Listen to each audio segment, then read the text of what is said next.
Welcome back बच्चों।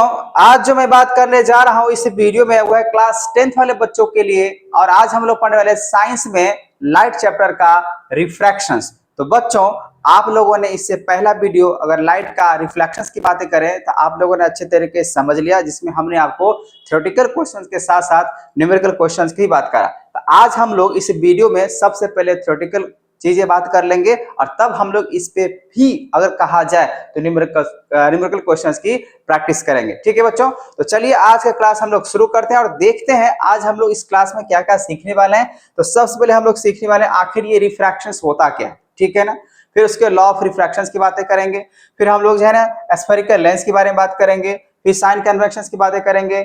उसके बाद हम लोग देखेंगे lens formula, magnifications, power of lens और इसके एप्लीकेशंस। मतलब आप लोग जैसे मिरर का पढ़े हैं, कॉनकेव मिरर, कॉन्वेक्स मिरर, उसके साइन कन्वेक्शंस, न्यूमेरिकल क्वेश्चंस, उसी तरीके से यहाँ पे भी हम लोग पढ़ने वाले हैं। तो आज का सबसे पहला टॉपिक होगा भैया ये रिफ्रैक्शंस होता क्या। बहुत सिंपल सा जवाब है, रिफ्रैक्शंस का मतलब होता है बेंडिंग ऑफ लाइट। मतलब आप कोई भी ऑब्जेक्ट को अगर मान लो रखते हो, एक ग्लास में रखते हो या कोई चीज, अलग अलग हम लोग बातें करेंगे, लेकिन इतना समझ जाना है रिफ्रैक्शंस उसको कहा जाता है जब लाइट बेंडिंग होते हुए नजर आएगा तो आप समझ जाना वो आपका रिफ्रैक्शंस होगा। ठीक है, जैसे आप ध्यान सुनो कैसे रिफ्रैक्शंस होने का मेन कारण क्या है। मेन कारण होता है भैया जो रिफ्रैक्शंस मतलब बेंडिंग ऑफ लाइट तो होगा, लेकिन इसका मेन कारण होता है जब एक मीडिया से जब दूसरे मीडिया में जाता है। मीडिया का मतलब मीडियम भी कह सकते हो, ठीक है। जब एक मीडियम से जब दूसरे मीडियम में लाइट अगर एंटर करता है तो उसका रिफ्रैक्टिव इंडेक्स चेंज हो जाता है, ठीक है ना। तो वहां पर लाइट बेंड करना शुरू हो जाता है। तो आप यहाँ पर डेफिनेशन देख सकते हैं बच्चा, refraction is a bending of light when it enters obliquely from one transparent medium to another medium। एक ट्रांसपेरेंट मीडियम से जब दूसरे ट्रांसपेरेंट मीडियम में अगर लाइट एंटर करेगा तो वहां पे लाइट बेंड करते हुए नजर आएगा। अभी आपको बहुत सारे एग्जांपल्स देने वाला है, आपको समझ में आ जाएगा। अब ये तो आपको पहले भी मैंने बता रखा है, speed of light is maximum in vacuum में अगर बात करें 3 × 10⁸ मीटर पर सेकेंड होते हैं, है कि नहीं।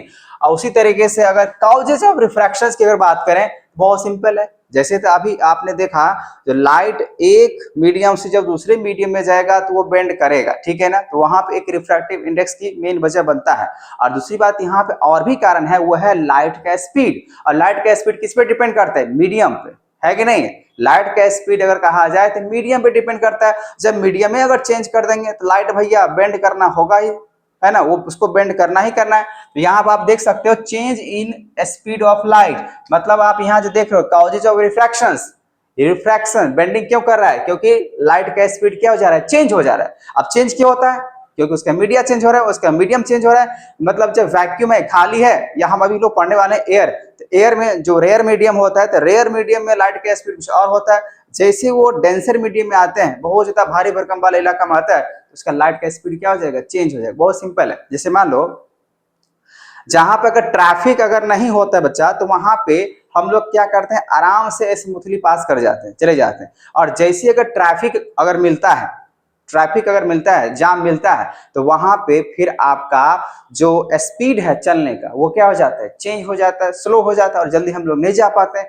ठीक उसी तरीके से मीडिया, माध्यम भी कह सकते हैं इसको हिंदी में, जब ये होता है एक माध्यम से जब दूसरे माध्यम की बातें करते हैं, जिसके वजह से लाइट बेंड कर जाता है। और भी सुनो एग्जांपल्स के हिसाब से, the bottom of swimming pools appears higher. जब हम स्विमिंग पूल में तैरने जाते हैं तो वहां पे देखने से लगता है, कोई भी चीज आप जब फेंकिएगा ना पानी में, जो स्विमिंग पूल है, तो आपको क्या नजर आएगा, भैया वो बहुत ज्यादा उठल है, ठीक है ना, या बहुत नजदीक है, क्योंकि वहां पे बेंडिंग कर रहा है लाइट, ठीक है। और भी एग्जांपल सुनो, जैसे पेंसिल की बातें करेंगे, ठीक है। और ये भी आपको जो दिख रहा है प्रिज्म वाला, यहाँ पे भी लाइट क्या नजर आ रहा है, बेंडिंग। देखिए ये रेयर मीडियम है ना। अब ये रेयर मीडियम से जैसे ये प्रिज्म पर लाइट स्ट्राइक करा, स्ट्राइक करने के बाद क्या हुआ, ये बेंड करा, ठीक है ना, क्योंकि ये पहले क्या था, रेयर मीडियम, और यहाँ पे कहाँ चला गया, एक प्रिज्म चला गया जो कि ट्रांसपेरेंट है। अब इस प्रिज्म पे जैसे ही लाइट पड़ा, तो पड़ने के बाद इसका आप देख रहे हो क्या नजर आ रहा है, बेंड करते हुए। अब फिर ये डेंसर मीडियम में चला गया, अब ये डेंसर मीडियम से फिर से जा रहा है रेयर मीडियम में। तो यहाँ पे आप देख रहे हो फिर से इसका जो रे ऑफ लाइट जो कि यहाँ पे इंसिडेंट था, रिफ्रैक्ट करा, ठीक है ना। अब फिर आगे चल के हम लोग सीखेंगे इमरजेंट वाला, लेकिन यहाँ पे फिलहाल ऐसा हुआ है। क्यों, लाइट बेंडिंग कर रहा है, क्योंकि इसका मीडिया चेंज हो रहा है, ठीक है। और भी एग्जांपल्स देख लो, जैसे आप ग्लास में जब आप नींबू को रखते हो, ठीक है ना, जब दूर से देखोगे ना तो नींबू जो है ना छोटा बड़ा साइज का नजर आना शुरू हो जाता है। वो से जैसे पेंसिल को देखो, जैसे आप यहाँ पे देखो, जब एक ग्लास में हम लोगों ने वाटर रखा और उसमें जब पेंसिल रखा तो पेंसिल जो बिल्कुल टेढ़ा नजर आएगा, है कि नहीं।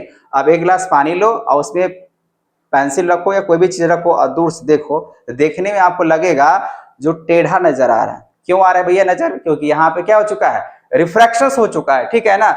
और कुछ वर्ड है जैसे ये ग्लास, ठीक है ना, आप अगर कोई लिख लो कोई चीज, ये लेटर है और उस पर एक ग्लास रख दो, कुछ मीडियम रख दो ट्रांसपेरेंट वाला, तो आपको नजर आएगा ये जो वर्ड छोटा छोटा नजर आ रहा है, जैसे उसमें ग्लासेज रखा तो वो क्या नजर आएगा, थोड़ा सा वर्ड ज्यादा नजर आएगा। The writing appears to be higher in the glasses, मतलब ज्यादा जूम करके नजर आएगा। तो यहाँ पे भी मीडियम चेंज हो रहा है, ठीक है ना। तो जैसे ही मीडियम चेंज होता है तो यहाँ भैया क्या होगा, लाइट आपका बेंड करवे करेगा। बात समझ में आ रहा है ना। यहाँ पर भी आप देख सकते हो ये रियल पोजीशन है, ये आपका पेंसिल का रियल पोजीशन है और ये आपका अपरेंट पोजीशन है, ठीक है ना। जब हम लोग आंखों से देख रहे होते हैं लगता है भैया टेढ़ा क्यों, लेकिन टेढ़ा नहीं है, वो रियल पोजीशन ही होता है क्योंकि ये बेंड किए नजर आता है, इसी वजह से ऐसा हुआ है। ये बातें समझ में आ रहा है? इतना बात तो समझ में आ गया होगा जो रिफ्रैक्शंस क्या होता है, क्यों होता है। रिफ्रैक्शंस होता है बेंडिंग ऑफ लाइट को कहते हैं, और ये क्यों होता है, क्योंकि यहाँ पे लाइट का स्पीड चेंज हो जाता है। जब लाइट का स्पीड चेंज होगा वहां पे रिफ्रैक्शंस होवे करेगा। और ये रिफ्रैक्शंस का बहुत सारे एग्जांपल्स होते हैं, आप चाहो तो बहुत जगह अलग अलग जाकर प्रैक्टिकल खुद से देख सकते हो। एक तो ग्लास में पानी रखो, फिर नींबू रखो, स्विमिंग पूल में जाओ, ठीक है ना, उसमें कोई ऑब्जेक्ट को ऐसा चीज को देखो दूर से तो आपको क्या नजर आएगा, वो टेढ़ा मेढ़ा और अजीब टाइप का दिखना शुरू हो जाएगा, क्योंकि वहां पे लाइट क्या हो जा रहा है, बेंडिंग करके नजर आ रहा है। ठीक है बच्चों, चलो आगे बढ़ते हैं। रिफ्रैक्शन जो कि वही आपका डेफिनेशन है, refraction is the bending of wave when it passes from one transparent medium या material into another at an angle. अगर लाइट अगर आपका रिफ्रैक्शन अगर कर रहा है, बेंड कर रहा है, तो वहां पे कुछ एंगल के साथ क्या करेगा, बेंड करेगा ना। तो यहाँ पे आपको एक हम ग्लास स्लैब के थ्रू आपको बताने की कोशिश कर रहे हैं जो भैया यह लाइट जो बेंडिंग कर रहा है वो कैसे बेंडिंग कर रहा है। जैसे आप देखो ये आपका ग्लास स्लैब है, लेकिन कौन सा ग्लास स्लैब है, एक रेक्टेंगल में है, ठीक है, जो कि आपका एनसीईआरटी में दिया हुआ। आप देखो ये आपका इंसिडेंट रे है। अब ये जैसे कि आपको दिख रहा है रेक्टेंगल में ग्लास स्लैब है ना। अब जैसे इंसिडेंट रे अगर स्ट्राइक करेगा उस ग्लास स्लैब पे, तो जहां पे एक इंसिडाइज कर जाता है रे ऑफ लाइट, तो वहां पे बनाते हैं हम लोग एक नॉर्मल, बनाता है ना, बनता है। अब होता क्या है, वैसे तो आपको साइन जो हम लोग पढ़ने वाले हैं, कहने मतलब यहाँ पे लॉ ऑफ रिफ्रैक्शन उसमें भी, लेकिन आपको जो ऑब्लिकली डेंसर मीडियम और रेयर मीडियम थोड़ा सा समझ लेना चाहिए। यहाँ पे भी होता क्या है, जैसे मान लीजिए ये आपका एक प्लेन सरफेस है। अब होगा ये जब लाइट अगर स्ट्राइक करता है, और ये आपको पता होना चाहिए हम बात कर रहे हैं रेयर मीडियम से, ठीक है ना। लाइट यहाँ भी आपको दिख रहा है जो जिसको क्या यहाँ पे एयर, जिसको कह सकते हैं रेयर मीडियम, हवादार खोलादार, ठीक है। अब हुआ ये जैसे ही रेयर मीडियम से लाइट अगर जा रहा है, रे ऑफ लाइट जा रहा है, इंसिडेंट रे जा रहा है, स्ट्राइक करा, वहां पे तो नॉर्मल होबे करेगा, ठीक है ना। अब रूल क्या है, जब रेयर मीडियम से जब डेंसर मीडियम में जाएगा ना, तो लाइट सीधा नहीं जाएगा, वो बेंड कर जाएगा, टूवर्ड्स नॉर्मल आ जाता है। क्या चीज, जब रेयर से डेंसर हो जाएगा तो ये जो रिफ्रैक्टेड लाइट जो दिख रहा है बच्चा, वो क्या होगा, टूवर्ड्स नॉर्मल, नॉर्मल की तरफ खींचते हुए नजर आएगा, रेयर से डेंसर। वही अगर हम लोग बात करें, इसी पे समझ लेते हैं, जब ये मीडियम आपको जो दिख रहा है, ये जो दिख रहा है आपको, ये क्या है, रिफ्रैक्टेड लाइट है ना। अब ये रिफ्रैक्टेड लाइट फिर से जब दूसरे सरफेस पे यहाँ आप देख रहे हो रेक्टेंगल का ग्लास स्लैब पे, जब यहाँ पे स्ट्राइक करता है, तो यहाँ पे स्ट्राइक करने के बाद ये फिर से स्ट्राइक करा तो नॉर्मल तो बनेगा। अभी फिलहाल आपका ये क्या है, रिफ्रैक्टेड रे है कि नहीं है। ये आपका क्या था, इंसिडेंट रे था, है ना। यहाँ पे इंसिडेंट था, जैसे ही यहाँ पे स्ट्राइक करा, स्ट्राइक करने के बाद ये रिफ्रैक्टेड रे बन गया, और ये रिफ्रैक्टेड रे आगे चल के फिर से ये जो दिख रहा है आपका ये रेक्टेंगल स्लैब, ये जो रेक्टेंगल जो दिख रहा है, ये जो कि ग्लास स्लैब है, अब ये डेंसर मीडियम है, ये आपका रेयर मीडियम था।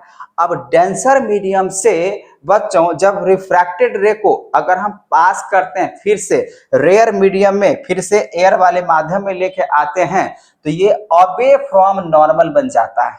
बात समझ में आ रहा है हम क्या कहना चाह रहे हैं। जब अगर हम लोग इंसिडेंट रे एयर मतलब रेयर मीडियम से पास कराते हैं, ठीक है, तो वो जो रे ऑफ लाइट है वो किधर की तरफ आ जाता है, इधर की तरफ, नॉर्मल की तरफ। बात समझ में आ रहा है? ये हुआ आपका डेंसर मीडियम, इसको कहते हैं डेंसर, इसको आप रेयर मीडियम कह सकते हैं, ये रेयर मीडियम की तरह है। और जब ये बात तो समझ में आ गया, रेयर से अगर डेंसर में आता है तो टुवर्ड्स नॉर्मल लाइट बेंड करेगा, पहली बात ध्यान रखना बच्चा। दूसरी बात ये, अगर हम लोग डेंसर से, ध्यान सुनना, अगर डेंसर से अगर हम मान लो रे ऑफ लाइट अगर पास कराते हैं, ये आपका रिफ्रैक्टेड लाइट है, अब यहां पे क्या होगा, होगा ये जो लाइट टूवर्ड्स नहीं जाएगा, अब क्या हो जाएगा, अवे फ्रॉम नॉर्मल, मतलब इस तरफ भागेगा। क्या चीज, अगर रेयर से डेंसर है तो टूवर्ड्स नॉर्मल लाइट का बेंड करेगा, और वही अगर डेंसर से अगर रेयर में आते हैं तो अवे फ्रॉम नॉर्मल होता है। ये आपको समझ में आ गया, रे ऑफ लाइट क्या बेंड करना। तो यहाँ पे कुछ ऐसा ही है, जब ये इंसिडेंट रे ऐसे स्ट्राइक करा तो ये यहाँ से टुवर्ड्स नॉर्मल चला गया, फिर यहां से बाहर निकलना चाह रहा है, फिर स्ट्राइक करा दूसरे ग्लास स्लैब पे, यहाँ पे ऐसे हुआ। अब ये डेंसर मीडियम है, अब इस डेंसर मीडियम से अगर कहा जाए तो जैसे रेयर मीडियम में जाएगा तो अवे फ्रॉम नॉर्मल होगा, इधर की तरफ भागेगा, है कि नहीं है। तो यहां से इसको जाना चाहिए था इंसिडेंट रे को सीधा सीधा, लेकिन नहीं गया, कि यहां से बेंड कर गया, क्योंकि इसका मीडियम चेंज हो गया, इसका लाइट का स्पीड चेंज हो गया, इसी वजह से। अब यहाँ पे ये जो दिख रहा है ये इंसिडेंट रे है, ठीक है ना, ये आपको क्या दिख रहा है, ये वाला इंसिडेंट रे ही है, और ये जो दिख रहा है ये आपका रिफ्रैक्टेड, लेकिन फिलहाल यहां तक जो था वो रिफ्रैक्टेड रे था, जो आपको ग्लास स्लैब में नजर आ रहा है यहां तक क्या था, रिफ्रैक्टेड रे। जैसे रिफ्रैक्टेड रे अब फिर से जब स्ट्राइक करा, फिर से हमने यहाँ पे नॉर्मल बनाया, इसके बाद रे ऑफ लाइट जो बना था, मतलब जो आ रहा है यहाँ पे रिफ्रैक्टेड रे, अब स्ट्राइक करके आगे जो अवे फ्रॉम नॉर्मल हो गया, मतलब डेंसर से रेयर में जाने के बाद अवे फ्रॉम नॉर्मल हो गया। अब इस रे को, ये जो दिख रहा है बच्चा, इसको बोलते हैं इमर्जेंट रे, ठीक है। तो ये जो इमर्जेंट रे है और ये आपका इंसिडेंट रे, जो कि सीधा ऐसे करके जाएगा, डॉट डॉट से हमने यहाँ पे बनाया। तो अगर मान लीजिए सीधा सीधा जा रहा है, जिसको बोलते हैं इंसिडेंट रे, इसको बोलते हैं इमर्जेंट रे, बाहर निकला हुआ, यहाँ पे जो दिख रहा है इसको बोलते हैं रिफ्रैक्टेड रे, इमर्जेंट रे। ये पूरा अगर दिख रहा है तो इंसिडेंट रे, यहाँ भी इंसिडेंट है, ये नॉर्मल है, ये भी नॉर्मल है, क्लियर हो गया। अब यहां से ये जो आपको दिख रहा है इंसिडेंट रे और ये आपका रिफ्रैक्टेड रे, मतलब ये वाला यहां तक ये रिफ्रैक्टेड, लेकिन जैसे यहां से बाहर निकला तो हो गया इमर्जेंट रे, ठीक है ना। तो इमर्जेंट रे और इंसिडेंट रे जब दोनों पैरेलल होगा ना, तो पैरेलल के बीच के जो डिस्टेंस होता है बच्चा, इसको बोलते हैं लैटरल डिस्प्लेसमेंट, ठीक है। ध्यान देना, इंसिडेंट रे और इमर्जेंट रे के जो लाइन है, जो रे ऑफ लाइट होगा, जो पैरेलल होगा, उसको क्या कहते हैं हम लोग, लैटरल डिस्प्लेसमेंट। समझ में आ गया। अब यहाँ पे ये जब समझ में आइए गया तो आगे बढ़ते हैं और यहाँ पे समझ जाओ, the extent of bending of ray of light at the opposite parallel face rectangular glass slab is equal and opposite, so the ray of emergence parallel to the incident। ये जो आपको दिख रहा है इमरजेंस, ठीक है, आगे चल के इमरजेंस रे भी बोल सकते हैं, जैसे ये होता है इंसिडेंट रे, है ना, तो यहाँ पे इंसिडाइज करता है, ये होता है रिफ्रैक्शन, तो बन जाता है रिफ्रैक्टेड। उसी तरीके से अगर हम लोग यहाँ पे अगर बातें करें, ये इमरजेंस रे मतलब इमरजेंट रे, तो इमरजेंट रे और ये जो इंसिडेंट रे है, दोनों जब एक दूसरे के फेस में पैरेलल होगा अपोजिट साइड में, तो उसको क्या कह देंगे, इसके बीच के जो डिस्टेंस हुआ, इसके बीच के जो डिस्टेंस, उसको क्या कहेंगे बच्चा, लैटरल डिस्प्लेसमेंट। समझ में आ गया, नहीं आया तो कमेंट करना। अब अगली बात करते हैं यहाँ पे, अब ये जो लैटरल डिस्प्लेसमेंट है ये होता क्यों है, तो देखो इसका दो वजह है। पहला चीज ये है कि इसमें रिफ्रैक्टिव इंडेक्स के कारण, रिफ्रैक्टिव इंडेक्स के कारण, और ये रिफ्रैक्टिव इंडेक्स हम लोग निकालते कैसे है, तो आगे चल के हम लोग सीखने वाले हैं। जो रिफ्रैक्टिव इंडेक्स जो निकलेगा, जो मीडियम 1 और मीडियम 2 का जो रेशियो होगा ना लाइट के स्पीड का, उस रेशियो को हम लोग, लाइट के स्पीड के रेशियो को हम लोग कह सकते हैं यहाँ पे रिफ्रैक्शंस, मतलब रिफ्रैक्टिव इंडेक्स का। तो पहली बात ये, जो refractive index of glass slab की वजह से भी ये लैटरल डिस्प्लेसमेंट होता। दूसरी बात ये, thickness of the glass slab, जितना ज्यादा आपका मोटाई वाला ग्लास स्लैब होगा उतना ज्यादा ही वो क्या होगा, रिफ्रैक्ट करेगा, मतलब उसका रिफ्रैक्टिव इंडेक्स मतलब लैटरल डिस्प्लेसमेंट बढ़ेगा। और जितना थीन होगा उतना कम ही अगर कहा जाए तो लैटरल डिस्प्लेसमेंट होगा। बात समझ में आ गया।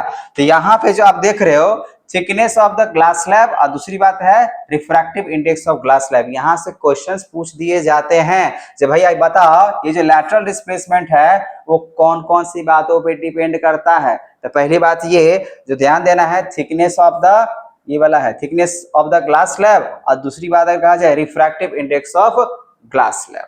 ठीक समझ में आ गया। अब यहाँ पे हम लोग देखने वाले सबसे मजेदार टॉपिक जो कि क्वेश्चंस आने ही आने हैं, लॉ ऑफ रिफ्रैक्शन।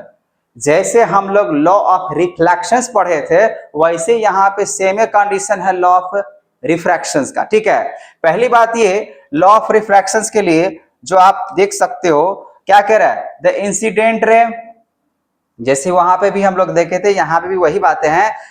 तो इसमें ग्लास स्लैब से हम लोग देखे थे है ना, मतलब उसमें लॉ ऑफ रिफ्लेक्शंस में एक हम लोग प्लेन मिरर लिए थे, यहाँ पे ग्लास स्लैब से हम लोग देख लेते हैं। ये रहा आपका इंसिडेंट रे, ठीक है ना, और ये हुआ नॉर्मल और फिर ये बेंड करा तो टुवर्ड्स नॉर्मल हुआ और फिर ऐसे करके आया और फिर यहाँ पे स्ट्राइक करा फिर अवे फ्रॉम नॉर्मल हो गया। बात समझ में आ रहा है। तो यहाँ पे क्या होने वाला है, ये जो रिफ्रैक्शन बेंडिंग ऑफ लाइट को कहते हैं, तो बेंडिंग ऑफ लाइट आपको दिखा देना है। और यहाँ सुनो वो जो इंसिडेंट रे है रिफ्रैक्टेड रे है सब नॉर्मल पे लाइज करता है ना लॉ ऑफ रिफ्लेक्शंस में, सेम उसी तरीके से इसका भी अगर देख लें तो इंसिडेंट रे रिफ्रैक्टेड रे और परपेंडिकुलर से जो हम लोग नॉर्मल लिखते हैं वो सेम लाइन प्लेन पे क्या होता है लाइज करता है कि नहीं है। तो सेम ही यहाँ पे लॉ आपका ये रहेगा, ये जैसे कि आप देख सकते हो। और दूसरा क्या है जो साइन जो कि सेकेंड लॉ ऑफ अगर बात करें रिफ्रैक्शंस को, सेकेंड लॉ अगर कहा जाए रिफ्रैक्शंस को जिसको एस्नेल लॉ के नाम से भी जानते हैं, जिसमें आपको ध्यान रखना है साइन आई जिसको इंसिडेंट रे कह सकते हैं, अब बाई में साइन आर जो होगा वो क्या होगा कांस्टेंट होगा। मतलब ये अगर हम इस एंगल को साइन आई को अगर बढ़ाते हैं तो कुछ उसके रेशियो में अगर कहा जाए साइन आर भी बढ़ेगा, जिस जो कि हमेशा क्या रहेगा कांस्टेंट वैल्यू लेके देना है इसको। ठीक है, अगर इसको बढ़ाएंगे तो साइन आर पे भी इंपैक्ट पड़ेगा, चेंज होगा। अगर साइन आर की बातें करेंगे इसको अगर चेंज करेंगे तो इसको भी चेंज, लेकिन वैल्यू हमेशा क्या आना चाहिए कांस्टेंट वैल्यू के साथ ही वो इंक्रीज या डिक्रीज करेगा, मतलब चेंज होगा जरूर होगा। ठीक है, तो यहाँ पे देख सकते हो Snell law the ratio of sine of angle of incidence to the sine of angle of refraction is constant रहेगा। So for light of given colour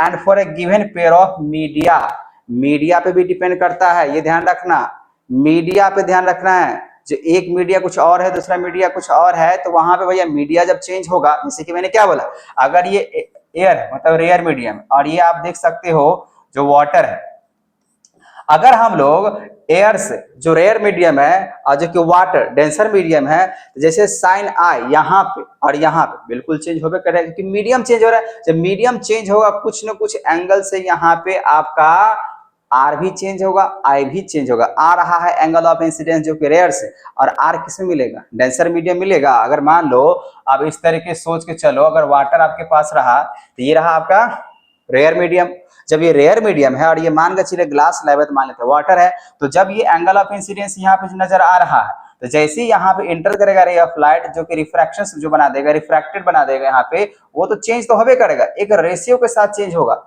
कि नहीं होगा, क्योंकि दोनों में लाइट का स्पीड क्या हो जाएगा चेंज हो जाएगा, लेकिन चेंज होगा लेकिन दोनों एक कांस्टेंट या एक प्रोपोर्शनल एक रेशियो के साथ रहना चाहिए। ठीक है ना, अगर ये आई बढ़ रहा है तो आर घट जाएगा, आर बढ़ रहा है तो आई घट जाएगा, लेकिन एक कांस्टेंट वैल्यू के साथ। बात समझ में आ गई हम क्या बोलना चाह रहे हैं। तो यही होता है आपका लॉ ऑफ रिफ्रैक्शंस जो कि आपको एग्जाम में आ सकते हैं। ठीक है, चलो अगली बात। अब बोला कि ये रिफ्रैक्टिव इंडेक्स क्या होता है, तो रिफ्रैक्टिव इंडेक्स हम लोग उसको कहते हैं, बच्चा इस पे ध्यान सुनना, यहां से भी डेफिनेशन आते हैं, न्यूमेरिकल क्वेश्चंस भी आते हैं। तो बोला गया the ratio of light in a medium और given pair of medium B, ऐसे भी कह सकते हैं। जैसे मान लो अगर हम रिफ्रैक्टिव इंडेक्स की बात करें, अच्छा रिफ्रैक्टिव इंडेक्स को हम लोग एन से डिनोट करते हैं। ठीक है, तो मान लीजिए एन ऐसे करके, तो मीडिया अगर कोई वन है और फिर दूसरा मीडिया होगा ऐसे करके भी लिख सकते हैं रिफ्रैक्टिव इंडेक्स का। ठीक है, refractive index the ratio of speed of light in given pair of media, दो को मतलब आपका मीडिया होना ही चाहिए। जैसे एक हुआ आपका रेयर और दूसरा हुआ जाएगा डेंसर, तो एक होना चाहिए एयर, दूसरा होना चाहिए वाटर, तो वाटर वाला अलग कहानी है, ठीक है ना। लेकिन जब अलग अलग मीडिया अगर होगा तो वो रिफ्रैक्टिव इंडेक्स आप लोग अच्छे तरीके से, जैसे मान लीजिए कोई रेयर मीडियम है, कोई गोल्ड है या आपका डायमंड है, ठीक है ना, पेट्रोल है, केरोसिन है, तो जब लाइट अगर आप अलग अलग मीडियम से अलग अलग मीडिया से जब आप पास कराओगे तो वहां पे रिफ्रैक्टिव इंडेक्स अलग अलग आपको निकल के आएगा। तो ध्यान देना है, आपके पास रिफ्रैक्टिव इंडेक्स निकालने के लिए दो मीडिया होना बहुत जरूरी है, ताकि एक मीडिया से पास करें तो दूसरे मीडिया के बाद पता चल सके यहाँ से कितना चेंज हो रहा है। बात समझ में आ रहा है। लेकिन एक चीज आपको फिक्स रखना बच्चा, जो हम लोग निकालते हैं जो वैक्यूम वाला, जो कि एब्सोल्यूट रिफ्रैक्टिव इंडेक्स होता है, वो हम लोग देख लेंगे आगे। पहले यहाँ समझ जाओ, पहले ये समझ जाओ ये क्या लिखे हैं, एन का मतलब क्या होता है, रिफ्रैक्टिव इंडेक्स, जो कि समझ में आ गया। अब क्या लिखा है यहाँ पे, velocity of light in medium 1, जैसे कि वही है मीडियम 1 का वेलोसिटी का मतलब क्या, स्पीड, है ना। तो मीडियम 1 में लाइट का speed, velocity of light in medium 2, तो लाइट का स्पीड मीडियम 2 को हम लोग ऐसे ही क्या कह सकते हैं, रिफ्रैक्टिव इंडेक्स। ये तो समझ में आ गया, लेकिन पता है क्वेश्चन कैसे आएगा, इसको समझो, ये जो लाइन लिखा हुआ है इसको समझो। N21 ऐसे करके लिखा हुआ, 21 नहीं है, ये N से क्या होता है, रिफ्रैक्टिव इंडेक्स। अब सुनो ध्यान से, इसको कैसे पढ़ेंगे, N21 का मतलब होता है refractive index in medium 2, in medium 2, ध्यान सुनना है, पढ़ना है, नजर आ रहा है ना। N का मतलब होता है रिफ्रैक्टिव इंडेक्स, ठीक है, N का मतलब होता है रिफ्रैक्टिव इंडेक्स, और यहाँ पे ये जो रिफ्रैक्टिव इंडेक्स है in medium 2 with respect medium 1। बात समझ में आ रहा है, refractive index in medium 2 with respect to medium 1, जैसे यहाँ देखो लिखा हुआ है, जो N21 का मतलब होता है refractive index of second medium, तो सेकेंड मीडियम ये हुआ, 2 मैंने बोला with respect to medium first, तो जिसको रिस्पेक्ट करते हैं ना उसको सर पे हम लोग बैठाते हैं। सर का मतलब यहाँ पे न्यूमरेटर हो जाएगा, ठीक है। तो यहाँ पे हम लोग लिखेंगे बच्चा, जो वेलोसिटी लिख दो या मीडियम 1 लिख दो, क्योंकि इसको क्या पढ़े थे हम लोग, refractive index in medium 2 with respect to medium 2, sorry medium 1, refractive index in medium 2 with respect medium 1। तो यहाँ पे मीडियम 1 को हम लोग V1 ऐसे करके भी लिख सकते हैं, क्योंकि वेलोसिटी की बात चल रहा है, और जिसको रिस्पेक्ट करते, किसको रिस्पेक्ट करे, 1 को, तो ऊपर में रखेंगे, अब बाकी बात नीचे आ जाएगा। बात समझ में आ गया। अब वही जब ऐसे करके लिखा रहेगा 12, इसका मतलब क्या हुआ, इसका मतलब ये हो जाएगा, ध्यान सुनो, इसका मतलब ये होगा जो refractive index in medium 1 with respect medium 2, इस बार रिस्पेक्ट किसको करें, 21 को। यहाँ पे जो लिखा हुआ है इसको समझ जाइए बच्चा, ये n मतलब रिफ्रैक्टिव इंडेक्स और ये 2, तो इसका मतलब ये हुआ refractive index in medium 1 with respect, last वाला जो होता है वो रिस्पेक्ट टू में लगता है, विथ रिस्पेक्ट टू मीडियम 2, जिसको रिस्पेक्ट करते हैं उसको हम लोग न्यूमरेटर में रखते हैं, अब बाकी बात कहाँ रहेगा, वो नीचे में रहेगा।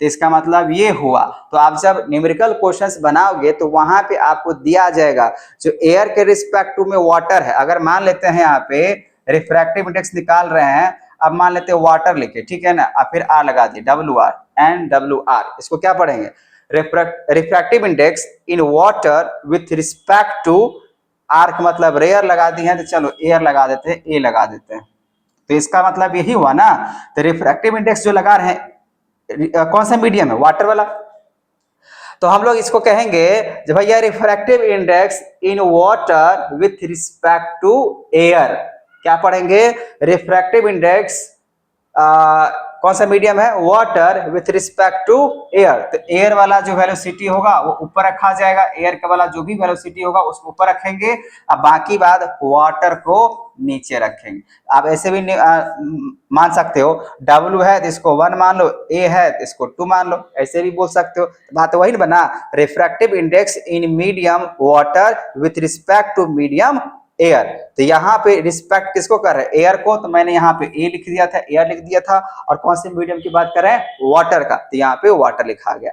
बात समझ में आ गया। तो इस तरीके से हम लोग रिफ्रैक्टिव इंडेक्स की बातें कर लेते हैं। अब यहाँ पे एक चीज जो कि हमेशा ध्यान रखना है, ये क्या है, एब्सोल्यूट रिफ्रैक्टिव इंडेक्स, जो कि आपको हमेशा ध्यान रखना है, रिफ्रैक्टिव इंडेक्स जो होगा एब्सोल्यूट वाला, ध्यान समझना बच्चा, ये तो हुआ नॉर्मल, नॉर्मल मतलब क्या, ये कोई भी मीडिया हो सकता है।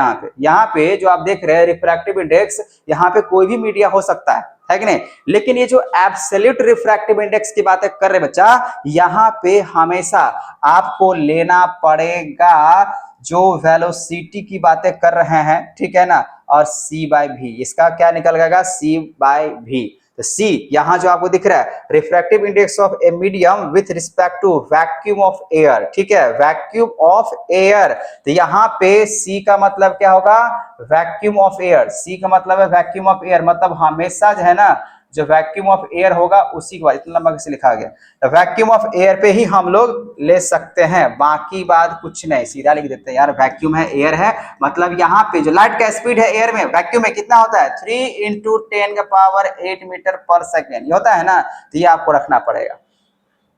रिफ्रैक्टिव इंडेक्स यहाँ पे आपको वैक्यूम, सी का मतलब क्या हो जाएगा, वैक्यूम, वैक्यूम इन एयर, मतलब वैक्यूम इन एयर जो हम लोग बातें करते हैं respect to vacuum of air, तो भैया वैक्यूम में खाली जगह में हवा में लाइट का स्पीड होता है 3 × 10⁸ मीटर पर सेकेंड, तो जो कि आपको हमेशा न्यूमरेटर में लेना पड़ेगा हमेशा, और इसी के रिस्पेक्ट टू में ही आपको करना है। तो अगर हम लोग वैक्यूम में लाइट का स्पीड के रिस्पेक्ट टू में अगर अलग अलग लाइट के स्पीड या अलग अलग मीडियम में लाइट के स्पीड को जब हम लोग कंपेयर करेंगे तो हम उसको कहेंगे क्या बच्चा, तो कहेंगे एब्सोल्यूट रिफ्रैक्टिव इंडेक्स। देखो यहाँ पे जो मैंने बताया रिफ्रैक्टिव इंडेक्स, यहाँ पे एयर भी हो सकता है, वाटर भी हो सकता है, वाटर भी हो सकता है, डायमंड भी हो सकता है लाइट में स्पीड पास कराने का, जहां पर रिफ्रैक्टिव इंडेक्स हो। लेकिन जब एब्सोल्यूट की बातें करते हैं तो एब्सोल्यूट रिफ्रैक्टिव इंडेक्स में होता है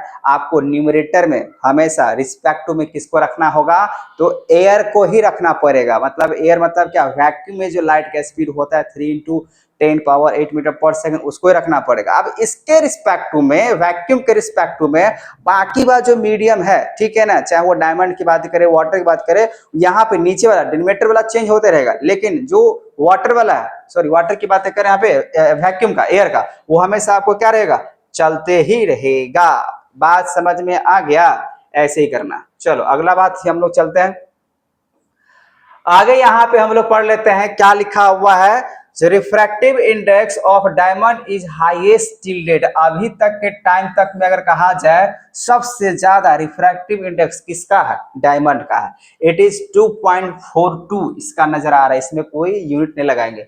it means speed of light is 1/2.42 times less a diamond than in vacuum, ठीक है, उससे इतना कम, तो हाईएस्ट उतना है। बाकी बात इस तरीके से निकालते हैं, तो आपको बस ये ऑब्जेक्टिव क्वेश्चंस के लिए ध्यान रखना है।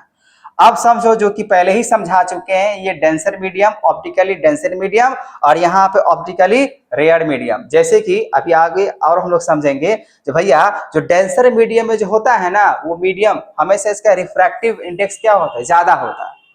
अगर आप डेंसर मीडियम की बातें करो तो डेंसर मीडियम में रिफ्रैक्टिव वैल्यू जब हम लोग निकालेंगे बहुत ही ज्यादा निकलेगा, और वही जब रेयर मीडियम में बातें करेंगे यहाँ पे रिफ्रैक्टिव जो इंडेक्स होगा बहुत ही कम मिलेगा। ये आपको ध्यान से सुनना है। हमने क्या बोला, ऑप्टिकली डेंसर मीडियम, मतलब denser medium out of 2 given media the medium with higher value, हमेशा ध्यान रखना यहाँ पे जो होगा वो हायर वैल्यू हमको मिलेगा रिफ्रैक्टिव इंडेक्स का। लेकिन यहाँ पे ऑप्टिकली रेयर मीडियम में अगर आते हैं तो यहाँ पे जो मिलेगा आपको बहुत ही कम वैल्यू मिलेगा रिफ्रैक्टिव इंडेक्स का। डेंसर में ज्यादा और रेयर में कम जो मिलेगा वो होगा रिफ्रैक्टिव इंडेक्स। चलो भैया, यहां तक कोई दिक्कत होगा नहीं। अब यहाँ पे कुछ समझने वाली बात है जो कि समझा चुके हैं, फिर भी समझो। पहला केस क्या हमने बोला, when light enters obliquely from rare to denser. तो देखो ये आपको दिख रहा है, नहीं दिख रहा है, यहाँ पे ये हुआ आपका रेयर मीडियम है ना, ये आपको क्या नजर आ रहा है, रेयर मीडियम। तो यहां से जैसे हम लोग इंसिडेंट रे पास कराया, फिर स्ट्राइक किया, स्ट्राइक करने के बाद ये लाइट आपको दिख रहा है इस तरफ क्या हो चुका है, बैंड नजर आ रहा होगा ना, ग्रीन कलर का, रेड और ग्रीन, तो ये इस तरफ आ गया है कि नहीं है। तो इसको क्या कहा गया, जब रेयर से डेंसर में आएगा तो रे ऑफ लाइट जो दिख रहा है वो बेंड करते हुए किधर आ रहा है, नॉर्मल की तरफ। रेयर से डेंसर बेंड करेगा लाइट और नॉर्मल की तरफ, टुवर्ड्स नॉर्मल। बात समझ में आ गया। यहाँ पे आपको स्टेटमेंट नजर आता होगा, when light enters obliquely from rare to denser medium it's bend towards the normal. बात समझ में आ गया। अब यहाँ पे रेयर मीडियम में जो रिफ्रैक्टिव इंडेक्स होगा इस मीडियम में जो कि फर्स्ट मीडियम है बहुत कम होगा और यहाँ पे ज्यादा होगा, क्योंकि यहाँ पे रिफ्रैक्टिव इंडेक्स का वैल्यू आपको ज्यादा मिलेगा, यहाँ पे कम मिलेगा, क्योंकि ये रेयर मीडियम है और ये डेंसर मीडियम है। बात समझ में आ गया। चलो अगली बात करते हैं, इसका जस्ट अपोजिट, ये आपका डेंसर मीडियम है, ये आपका कौन सा मीडियम होगा, रेयर मीडियम। तो हुआ ये, जब ये डेंसर मीडियम से इंसिडेंट रे ऑफ लाइट जा रहा है बच्चा और फिर यहाँ पे स्ट्राइक करा, तो स्ट्राइक करने के बाद ये जो ग्रीन कलर नजर आ रहा है ये अवे फ्रॉम नॉर्मल हो गया, मतलब यहाँ पे रिफ्रैक्टिव इंडेक्स मतलब मीडियम 1 फिलहाल यहाँ पे माना जाएगा। तो यहाँ मीडियम 1 में जो रिफ्रैक्टिव इंडेक्स होगा बहुत बहुत यहाँ पे आपको क्या नजर आ रहा है, ज्यादा, N1 यहाँ पे ज्यादा, क्योंकि डेंसर मीडियम है और यहाँ पे क्या है, हवादार है, वफादार है, खाली खाली जहां होगा वहां तक भाग जाएगा, है कि नहीं। जैसे कि मैंने आपको ट्रैफिक वाला रूल बताया, जब ट्रैफिक अगर जाम नहीं रहता है, खाली खाली रहता है, जहां मन आराम से उड़ के भाग सकते हो, है कि नहीं, रोड पे ही। लेकिन यहाँ पे जब जाम रहता है, ट्रैफिक रहता है, तो आपको सीधे सीधे लाइन लेके चलना पड़ता है, मतलब थोड़ा धीरे धीरे चलना पड़ता है कि नहीं। तो यही बात समझ में आ जाना चाहिए। जो डेंसर से जब रेयर में आएंगे तो अवे फ्रॉम नॉर्मल भागते हैं, नॉर्मल से दूर भागते हैं, और जस्ट इसके अपोजिट जब रेयर से डेंसर में आते हैं, रेयर से डेंसर, तो नॉर्मल की तरफ आते हैं, टुवर्ड्स नॉर्मल आते हैं।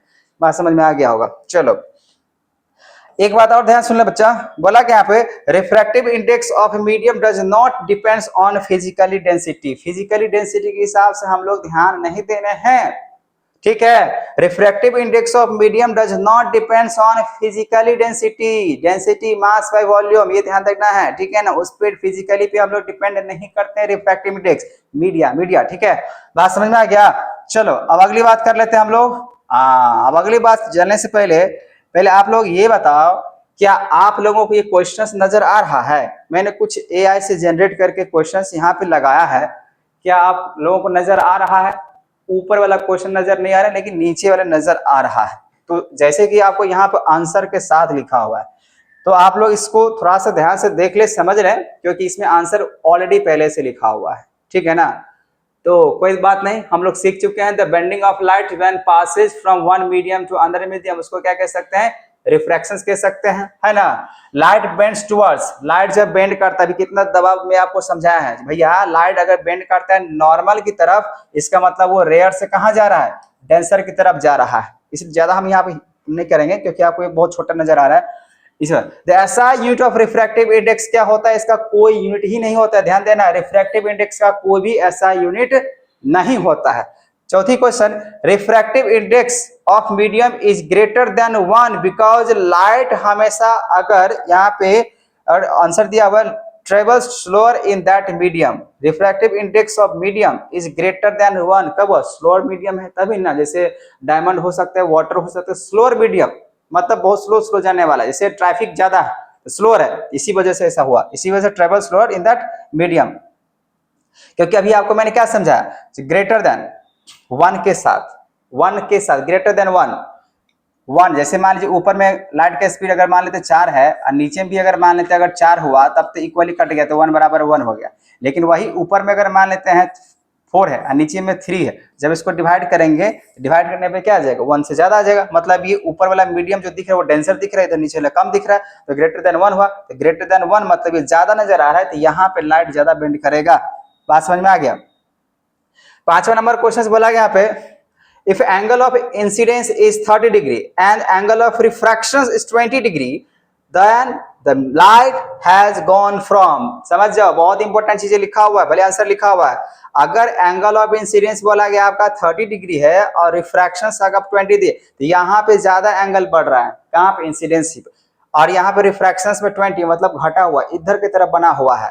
इसका मतलब यही ना हुआ, लाइट कहाँ से बन रहा है, रेयर से डेंसर। समझो यहाँ पे क्या कह रहे हैं, यहाँ पे जैसे मान लीजिए जब यहाँ पे आप इंसिडेंट रे पास कराते हो, ठीक है ना, तो ये हो आपका नॉर्मल, यहाँ पे आपका बन गया 30 डिग्री, ठीक है। लाइट जाना चाहिए था सीधा सीधा तो 30 डिग्री एंगल के साथ बना के जाता, लेकिन लाइट ऐसे करके नहीं, ये इस तरफ मुड़ गया, तो यहाँ पे हो गया कम, यहाँ पे हो गया ज्यादा, तो ये रहा आपका रेयर मीडियम। और ये जब एंगल सीधा जाता तो 30 डिग्री हिसाब हो जाता है, लेकिन यहाँ पे 30, तो यहाँ पे क्या हो गया 20, तो यहाँ पे क्या हुआ, कम हो गया, हुआ ना।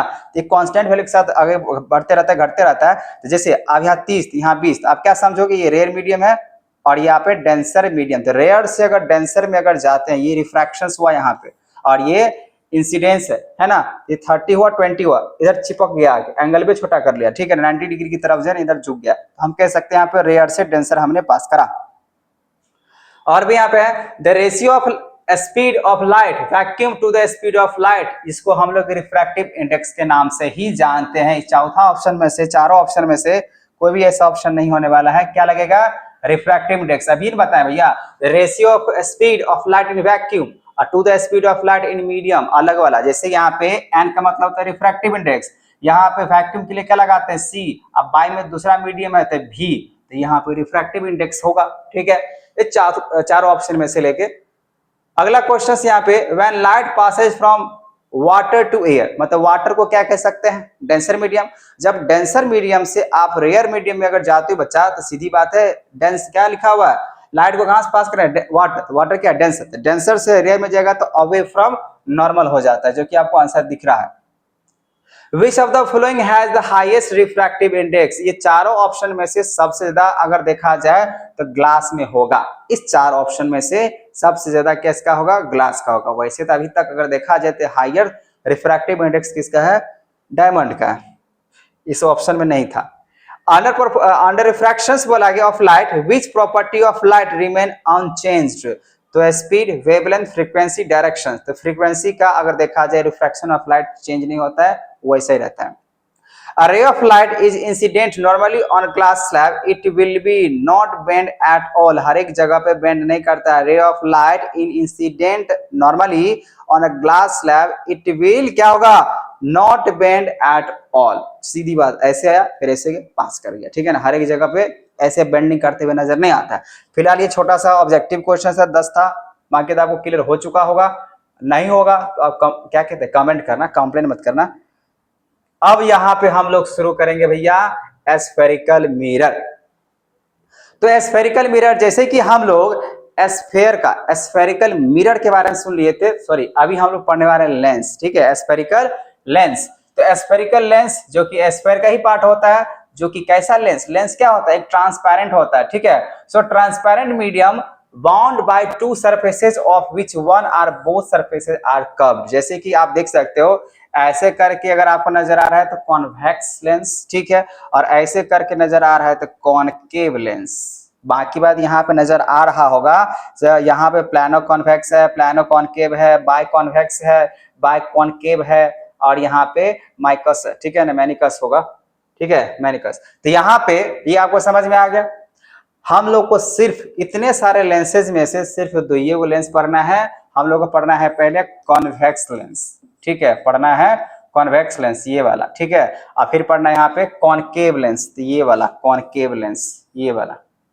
अब ये दोनों के बारे में हम लोग समझते हैं आखिर क्या होता है। पहले तो समझ में ये आ जाना चाहिए, जो लेंस होता है वो दोनों की तरफ से क्या होता है, बेंड रहता है। जैसे कि ये जो कॉन्वेक्स की बातें कर रहे थे, कॉन्वेक्स इस तरीके से बेंड रहता है, ठीक है ना, और कॉनकेव ऐसे बेंड रहता है, लेकिन रहेगा बेंड दोनों तरफ से। देखिए इसमें एक इधर मुड़ा, फिर ऐसे करके मुड़ा, दो गो यहाँ पे लग रहा है ना, फिर यहाँ पे एक इधर से मुड़ा, फिर ऐसे करके मुड़ा, तो यहाँ भी दो गो नजर आ रहा है, तो ये दो तरफ से कर्व रहता है, ठीक है। अब देखो, अब यहाँ पे देखो, सबसे पहले हम लोग कॉन्वेक्स लेंस की बातें कर लेते हैं। तो कॉन्वेक्स लेंस को किसको कह सकते हैं, थिन फ्रॉम कॉर्नर, इसके जो कॉर्नर है ना, ये लास्ट में जो कॉर्नर दिख रहे हैं ये वाला, ठीक है, ये थिन होता है, लेकिन इसके सेंटर में जो मेन होता है लेंस, वो क्या होता है, थिक होता है, ये बहुत मोटा होता है, ठीक। और इसको हम लोग कॉन्वेक्स लेंस को कन्वर्जिंग लेंस के नाम से भी जानते हैं। यहाँ से 2 मार्क्स का क्वेश्चन आएगा भैया, तो इसको थोड़ा सा अच्छे से समझ लें, क्या क्या बात भाई कर रखा है। कॉन्वेक्स लेंस उसको कहते हैं जिसके कॉर्नर जो क्या होगा, थिन होता है, और जो सेंटर वाली बातें जो होगा, जो सेंटर वाली बातें होगा, ठीक है, वो क्या होता है, थिक होता है। और कॉन्वेक्स लेंस को हम लोग कन्वर्जिंग लेंस के नाम से भी जानते हैं। वही अगर हम लोग बात करें कॉनकेव लेंस, तो कॉनकेव लेंस उसको कहते हैं जिसका कॉर्नर जो होगा वो आपका क्या होगा, तो बहुत ही ज्यादा थिक होगा। इसका क्या होता है, कॉर्नर थिन होता है ना। इसका सेंटर क्या होता है, ये तो कॉर्नर थिन हुआ, इसका सेंटर होता है थिक। थिक मतलब होता है मोटाई, ठीक है ना, तो सेंटर में इसका मोटाई होता है और कॉर्नर इसका बहुत पतला होता है। लेकिन इसमें क्या होता है, कॉर्नर इसका जो है ना बहुत ठीक होता है, मतलब मोटाई ही होता है, और इसका सेंटर जो होता है, ठीक है, वो बहुत ही ज्यादा थिन होता है, पतला होता है, ठीक है। और हम लोग कॉनकेव लेंस को डाइवर्जिंग लेंस के नाम से भी जानते हैं, ठीक है। जैसे कि आपको मालूम होना चाहिए, नहीं मालूम है तो यहाँ पे आपको दिख रहा होगा कॉन्वेक्स लेंस, कॉनकेव लेंस। जैसे कि ये स्फेरिकल लेंस का स्फेयर का, इसमें भी दो पार्ट निकल का, क्योंकि स्फेयर है और स्फेयर में हम लोग क्या कहते हैं, जो बॉल लाइक जो शेप होगा उसी को कहते हैं स्फेयर। और ये स्फेरिकल लेंस की बातें चल रहा है, जो कि आपको दो टाइप्स के यहाँ पे लेंस की बात मैंने करा। एक होता है कॉन्वेक्स लेंस जैसे कि ऐसे दिखेगा, और दूसरा होता है कॉनकेव लेंस जो कि वैसे दिखेगा। और यही हम दोनों मतलब नहीं, मतलब ये दोनों लेंस के बारे में 10th क्लास में सीखने हैं, पढ़ने हैं, ठीक है। चलो बच्चा, ये तो समझ में आ गया जो कॉन्वेक्स लेंस क्या होता है, कॉनकेव लेंस क्या होता है। अब इसके आगे की कहानी हम लोग अच्छे से समझने वाले हैं, क्योंकि कहानी बहुत ही मजेदार है। जैसे कि हम लोग क्या बोलते हैं, मिरर में, ठीक है ना, रिफ्लेक्शंस में हम लोग पढ़े थे जो भैया जो रे पास कराएंगे, ठीक है ना, कहाँ कहाँ से पास कराए थे मिरर में, वो आपको मालूम होगा, ठीक है ना। प्रिंसिपल एक्सिस के पैरेलल था, फिर फोकस से लेके गए, फिर सेंटर कर्वेचर से लेके गए, और पोल पे स्ट्राइक करवाए। 4 गो था ना, 4 गो में हम लोग को लेंस में 4 गो नहीं पढ़ना है, हम लोग कितना पढ़ना है, सिर्फ 3 गो पढ़ना है, ठीक है। अब ध्यान सुनो, rules for image formations by convex lens. तो सबसे पहले हम लोग ये डिसाइड कर लेंगे, जैसे मिरर में, कॉनकेव मिरर में 6 गो केस पढ़ा था ना भैया, 6 गो, जो ऑब्जेक्ट को हम कहाँ कहाँ रख रहे हैं, इनफाइनाइट पर रख रहे हैं, बियॉन्ड सी रख रहे हैं, सी पर रख रहे हैं, सी और एफ के बीच पर रख रहे हैं, पढ़ा था ना 6 केस, वो कॉनकेव मिरर का। लेकिन यहाँ पे उल्टा होगा। उल्टा क्या, उसमें हम लोग कॉन्वेक्स का पढ़े थे 2 गो, एक इनफाइनाइट पे और एक जो है ना हम लोग पोल और इनफाइनाइट के बीच में रखे थे मिरर पे। लेकिन यहाँ पे हम लोग क्या करेंगे, कॉन्वेक्स लेंस में 6 गो केस पढ़ेंगे, ठीक है ना, इमेज फॉर्मेशंस का, जो ऑब्जेक्ट को अलग अलग बात रखेंगे, उल्टा उल्टा उल्टा, ठीक है ना। बाकी बात सारा चीज सेम है। जैसे हम लोग कॉन्वेक्स मिरर के बारे में या कॉनकेव मिरर के बारे में जो हम लोग रे पास करा रहे थे, ठीक है ना, सेम उसी तरीके से यहाँ भी हम लोग पास कराएंगे, लेकिन अलग अलग ऑब्जेक्ट, मतलब अलग अलग पोजीशंस पे ऑब्जेक्ट को रखते हुए। लेकिन ये लेंस है तो यहाँ पे फोकल लेंथ 2 गो होने वाला है, ठीक है ना। तो यहाँ पे सिर्फ और सिर्फ बात करेंगे हम लोग फोकल लेंथ का, यहाँ पे सेंटर कर्वेचर की बातें नहीं चलेगा। बात समझ में आ रहा है? चलो सुनते हैं समझते हैं। पहली बात क्या लिखे हैं, a ray of light parallel to principal axis of convex lens is always passes through the focus on the other side of the lens. पहले यहाँ पे दिख रहा है भैया, दिख रहा होगा, ये आपका क्या है, लेंस है, और ये आपका लेंस जब दिख रहा है सेंटर पे ऐसे करके गए।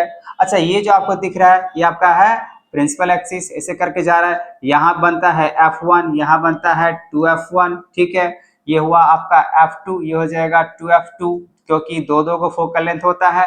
और समझ जाए, ये जो दिख रहा है आपको सेंटर वाला यहाँ से, जैसे उसमें क्या था, मिरर में क्या था, पोल था ना, लेकिन यहाँ पे क्या होगा, ऑप्टिकली सेंटर माना जाएगा, ठीक है। तो ऑप्टिकली सेंटर ये जो हम लोग देख रहे हैं, तब क्या होगा, ऐसे करके इंसिडेंट ऑफ लाइट गया, यहां से ध्यान रखना है, लेंस जो है ना वो बीच में होता है सेंटर में, तो यहां से, तो ये हुआ इंसिडेंट रे, और यहां से जाने के बाद बेंड करेगा, और ये कहां से जाएगा, फोकस है पहला वाला से। मतलब यहाँ पे F2 to F2 की बातें कर रही है, नेमिंग किया गया है उसके हिसाब से, ठीक है ना। तो F2 to F2, इधर बचेगा F1 to F1, मतलब ये पहला फोकल लेंथ, फिर इसी का दूसरा डैश लगा, फिर इसका अगर 2F2, ये दूसरा फोकल लेंथ है, F2 और 2F2 है, ये ध्यान रखना, ये F1 और ये 2F1 है। बात समझ में आ रहा है? तो आप यहाँ पे देख सकते हो इसके फोकल लेंथ दोनों तरफ 2-2 बढ़ रहा है, अगर इधर और बढ़ाएंगे तो इधर भी बढ़ेगा, लेकिन इतना ही पे ही आपका सारे के सारे इमेजेस मिल जाएगा, ठीक है। इसको बोलते हैं ऑप्टिकल सेंटर। ये रहा आपका इंसिडेंट रे। अब इंसिडेंट रे अगर प्रिंसिपल एक्सिस के पैरेलल हम लोग लेके जाएंगे तो आफ्टर रिफ्रैक्शंस ये बेंड करेगा, और बेंड करने के बाद फोकस है, पहला वाला जो फोकस होगा इससे हम लोग पास करा देंगे। मतलब यही बात निकल के आया, जो है प्रिंसिपल एक्सिस से जाएगा फोकस से पास करेगा। वही चीजें हैं जो हम लोग रिफ्लेक्शंस में देखे थे। और दूसरी बात यह है, जब भैया प्रिंसिपल एक्सिस के पैरेलल जाएगा, लेकिन पास कहां से कराएंगे, फोकस से कराएंगे। आप यहाँ पे देख सकते हो भैया फोकस से लेके गए, आप ये भी बोल सकते हो जो फोकस से लेके जाएंगे यहाँ पे अच्छा ये उल्टा ही हो गया था, सेम ही चीज हो गया था। मतलब यहाँ पे क्या था, जब प्रिंसिपल एक्सिस के पैरेलल फोकस से पास, यहाँ पे क्या होगा, फोकस से लेके जाएंगे प्रिंसिपल एक्सिस के पैरेलल करा देंगे।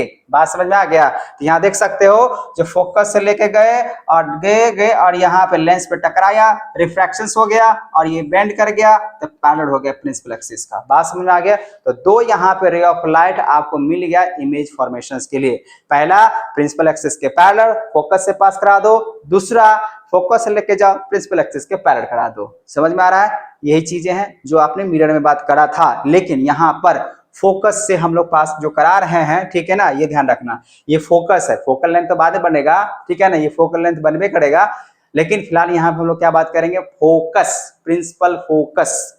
ये होता है आपका प्रिंसिपल एक्सिस, ये बन जाएगा प्रिंसिपल फोकस F2 से पास करा रहे हैं और यहाँ पे प्रिंसिपल फोकस F1 से पास करा रहे हैं। मीनिंग थोड़ा सा अच्छे से क्लियर कर लेने हैं। चलो ये तो बात समझ में आ गया सर, दो को बात तो समझ में आ गया। जब प्रिंसिपल एक्सिस के पैरेलल आफ्टर रिफ्रैक्शंस फोकस मतलब प्रिंसिपल फोकस F2 से पास कराएंगे। दूसरी बात, जब ऑब्जेक्ट आपका इस तरफ में है तो आपको क्या करना होगा, जो प्रिंसिपल फोकस फर्स्ट से ही लेना पड़ेगा, प्रिंसिपल फोकस सेकंड से नहीं। प्रिंसिपल फोकस जो पूरा जो लेंस के पहला जो दिख रहा है यहाँ पे, ठीक है ना, उससे पास कराएंगे। तो प्रिंसिपल फोकस के पहला से अगर हम लेके जाते हैं, मतलब फोकस से लेके जा रहे हैं इंसिडेंट रे को, तो आफ्टर रिफ्रैक्शंस, ठीक है ना, रिफ्रैक्टेड जो लाइट होगा वो पैरेलल हो जाएगा प्रिंसिपल एक्सिस का। समझ में आ गया? और तीसरा तो बहुत सिंपल ही है। और तीसरा सिंपल क्या है, तो अगर आप लोग ऑप्टिकल सेंटर से लेके जाते हो तो ऑप्टिकल सेंटर जैसे सेंटर कर्वेचर से लेके जाते थे ना, जिसमें कोई भी एंगल नहीं बना रहा था, जीरो एंगल के साथ जा रहा था, यहाँ भी सेम है, जहां पे एंगल बनेगा वहीं पे ना अलग अलग वो जाके एंगल के साथ वो डाइवर्ज करेगा, लेकिन इसमें नहीं है। इसका सेम वे मतलब यही है, द रे of light passing through the optical centre, क्या है ये, ऑप्टिकल सेंटर है, ठीक है ना। तो अगर ऑप्टिकल सेंटर से अगर जाएगा तो वो will merge without any deviation, बिना कोई डिविएशन के साथ उसी रास्ते से आ जाएगा। मतलब जिस ऑप्टिकल सेंटर से वो गया इंसिडेंट रे, ठीक है ना, इंसिडेंट रे जिस ऑप्टिकल सेंटर से गया उसी से क्या हो जाएगा, वो रिवर्स भी हो जाएगा, उसी मीडियम से फिर आ भी जाएगा। क्यों? क्योंकि इसमें कोई भी डिविएशंस नहीं हुआ, ठीक है ना, कोई भी एंगल साथ, जब जिस रास्ते से जा रहा है उसी रास्ते से, इसका मतलब यही समझ में आएगा जो वहां पे कोई भी एंगल या कोई भी डिविएशंस नहीं होने के कारण उसी वे में गया और उसी वे में चला गया, आ गया, ठीक है। चलो भाई ये तो समझ में आ गया। तीन आपका जो है इमेज फॉर्मेशंस का रूल्स था, प्रिंसिपल एक्सिस के पैरेलल, आफ्टर रिफ्रैक्शन फोकस, दूसरा फोकस से लेके जाएंगे प्रिंसिपल एक्सिस के पैरेलल, तीसरा ऑप्टिकल सेंटर से लेके जाएंगे और ऑप्टिकल सेंटर से ही बिना कोई डिविएशन किए हुए लौटा देंगे। समझ में आ गया? अब तीनों को हम लोग यहाँ पे जो इमेज फॉर्मेशंस का जो हम लोग रूल सीखे हैं, ये तीनों को यूज करके हम लोग क्या करेंगे, यहाँ पे सीखने वाले हैं, क्या चीज सीखने वाले हैं, ray diagram of image formations by convex lens. बहुत ही सिंपल है, फटाफट इसी को लेके समझा देते हैं, आपको समझ में आ जाना चाहिए। पहला केस क्या है, व्हेन ऑब्जेक्ट इज इनफाइनाइट। जैसे कि आप यहाँ पे देख पा रहे हो बच्चा, ये आपका लेंस रहा, ठीक है ना, ये आपका लेंस रहा, मतलब कॉन्वेक्स लेंस, और ऐसे करके लेके चलते हैं, ये रहता आपका ऑप्टिकल सेंटर, ये ऐसे करके लेके गए, ये आपका रह जाएगा प्रिंसिपल एक्सिस, ये मान के चलो आपका F1 है, ये मान के चलो आपका 2F1 है, और ये आपका होगा F2 और इधर हो जाएगा 2F2। इसमें कोई दिक्कत नहीं है। जब ऑब्जेक्ट को आप इनफाइनाइट पे अगर रख रहे हो, जब इनफाइनाइट पे रख रहे हो तो ऐसे करके जाएगा, और जाने के बाद ये जैसे ये आपको दिख रहा है, जो कि सेंटर में आपको नजर आ रहा है, ठीक रहता है, तो यहाँ पे जाने के बाद वो क्या हो जाएगा, पूरा बेंड करेगा, मतलब फोकस से जाएगा, इस तरह से चला गया। फिर मान के चलो इनफाइनाइट पे है तो यहाँ से लेकर चलता है, तो यहाँ फिर से लेके गए, फिर यहाँ प्रिंसिपल एक्सिस का ही है, ठीक है ना। तो प्रिंसिपल एक्सिस के जब हम लोग ऐसे करके लेके जा रहे हैं, तो आफ्टर यहाँ पर रिफ्रैक्शंस की अगर बातें करें तो क्या हो जाएगा, ऐसे करके बेंड करेगा फोकस से। तो आप यहाँ पे देख पा रहे हो F2 में ही क्या हो रहा है, ये दोनों, ये रहा आपका रिफ्रैक्टेड रे और ये रहा आपका रिफ्रैक्टेड रे, ये दोनों रिफ्रैक्टेड रे F2 पे क्या हो जा रहा है, इंटरसेक्शंस हो जा रहा है। जहां पे अपने आप इंटरसेक्शंस अगर होता है भैया, तो वहां पे हम लोग कहते हैं रियल एंड इन्वर्टेड बनाता है नेचर। तो यहाँ पे तीन कंडीशंस फिर से समझ लेना है।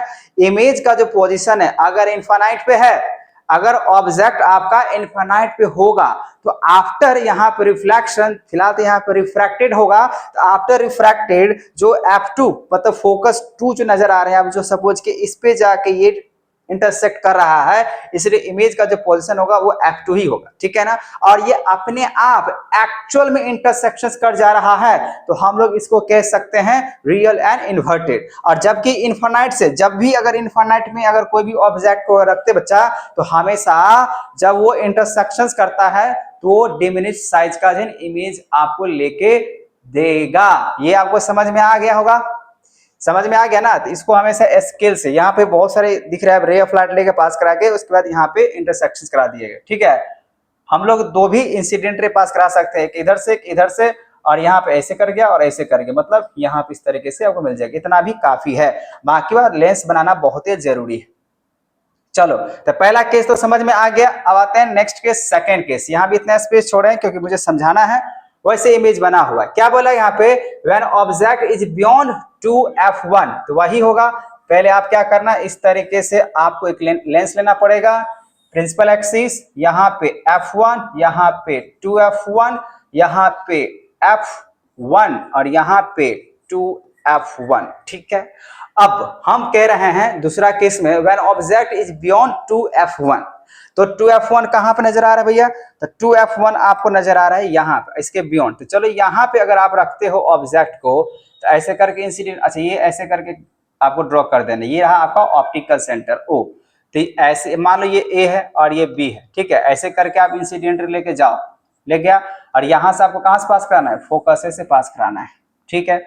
एक तो आपने यहाँ पे रे ऑफ लाइट पास करा दिया। अब दूसरी अगर बात करें तो कहां से पास करा सकते हो, अब चूंकि देखो यहाँ पे आपका F1 है, आप चाहो तो ऐसे करके फोकस से लेते हुए यहाँ पे जाएंगे और फिर ऐसे करके भी मिला सकते हैं। ध्यान सुनो, अगर क्योंकि मेरे पास रास्ता तो बहुत सारे, या तो हम लोग क्या ले जा सकते हैं, ऑप्टिकल सेंटर से लेके जाएंगे तो भी हमको मिल जाएगा, है कि नहीं है। तो बहुत सारे बच्चे कंफ्यूजन हो जाते हैं, सर आप इसको यहाँ से पास क्यों नहीं कराए, आपके पास 3 रास्ते हैं और तीनों रास्ते में यहाँ पे आपके रास्ते खुले हैं अभी तक।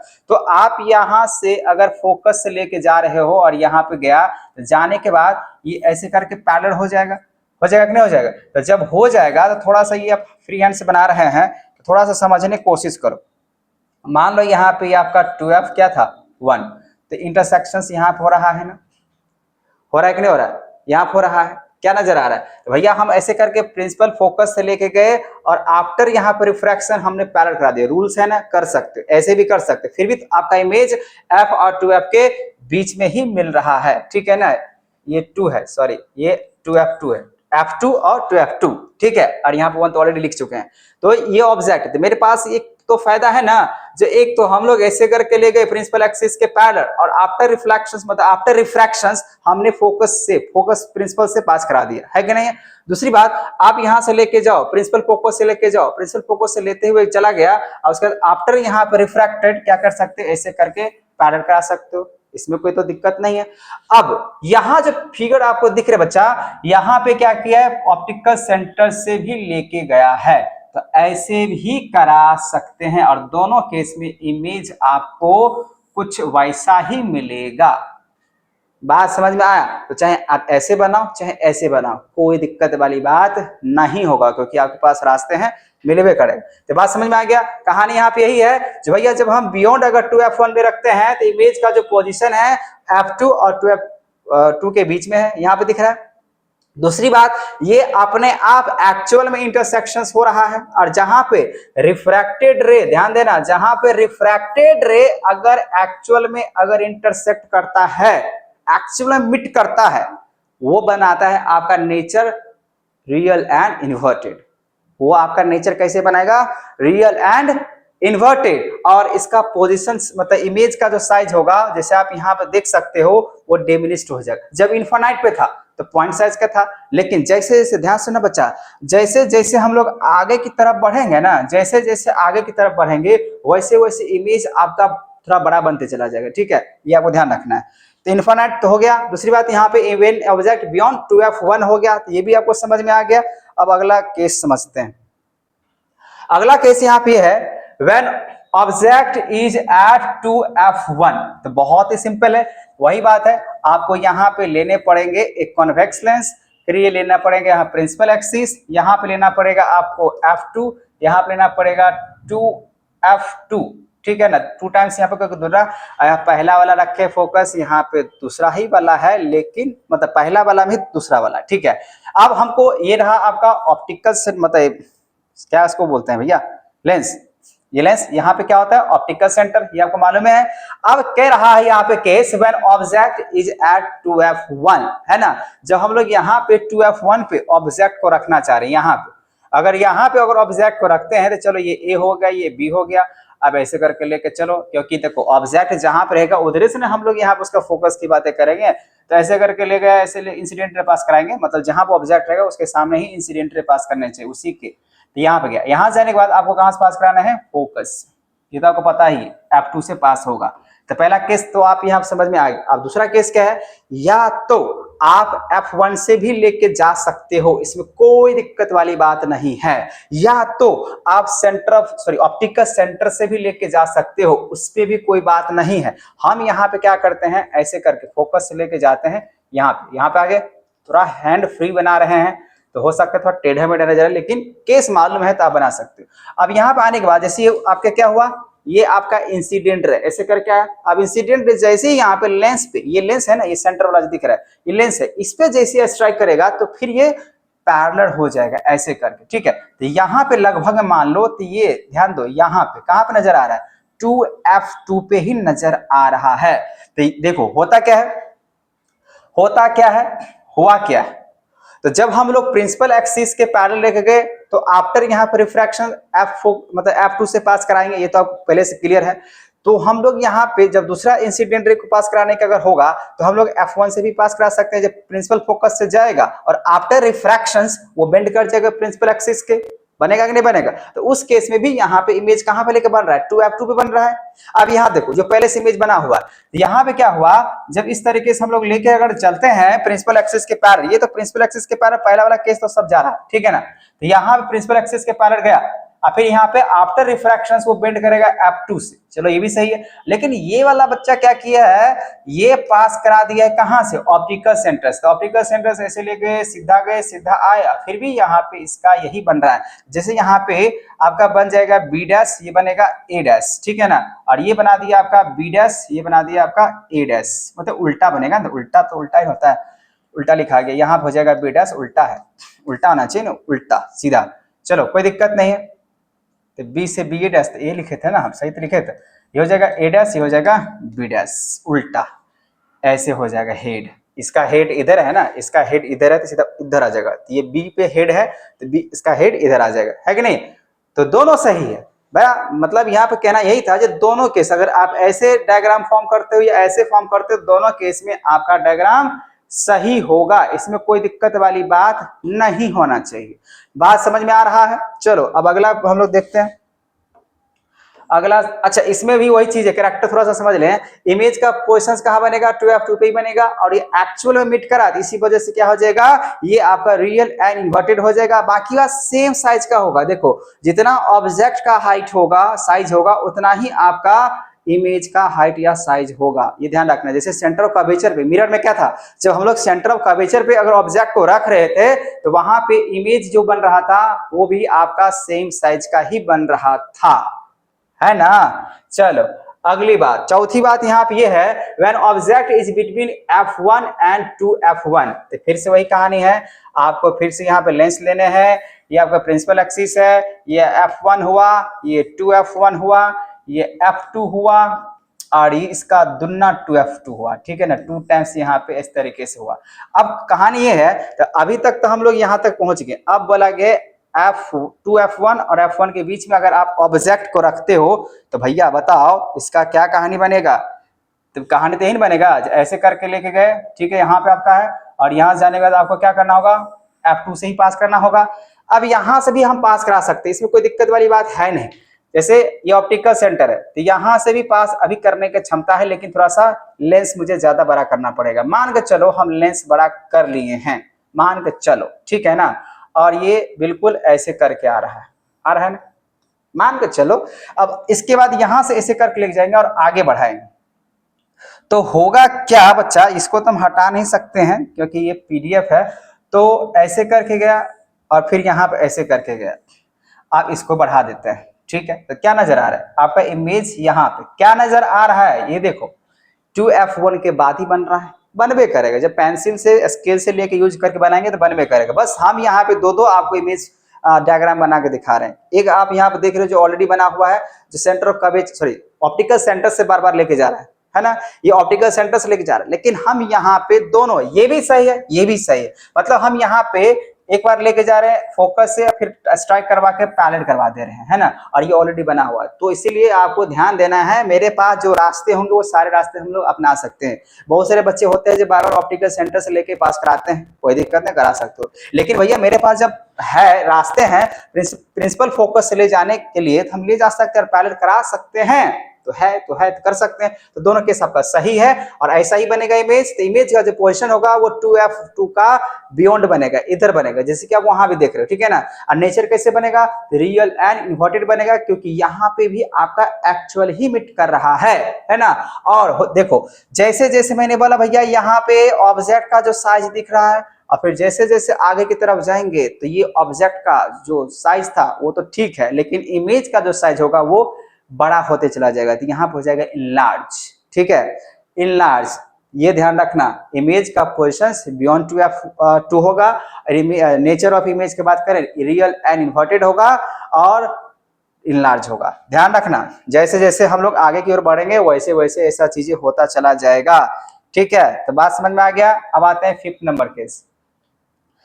फिफ्थ नंबर केस क्या कह रहा है, when object is eight F1। तो चलो फिर से हम लोग यहाँ बनाते हैं, तो ऐसे करके बनाया, फिर ऐसे करके प्रिंसिपल एक्सिस हम लोग ले गए, ये ऑप्टिकल सेंटर हो गया, तो यहाँ पे हो जाएगा आपका F2, यहाँ पे हो जाएगा 2F2, यहाँ हो जाएगा F1, यहाँ पे हो जाएगा 2F1। अब ऑब्जेक्ट आपका पहले था यहाँ पे तो सेम साइज का था, जब इसके बीच में आए तो इनलार्ज हो गया, अब यहाँ पे आ रहे हैं, ठीक है ना।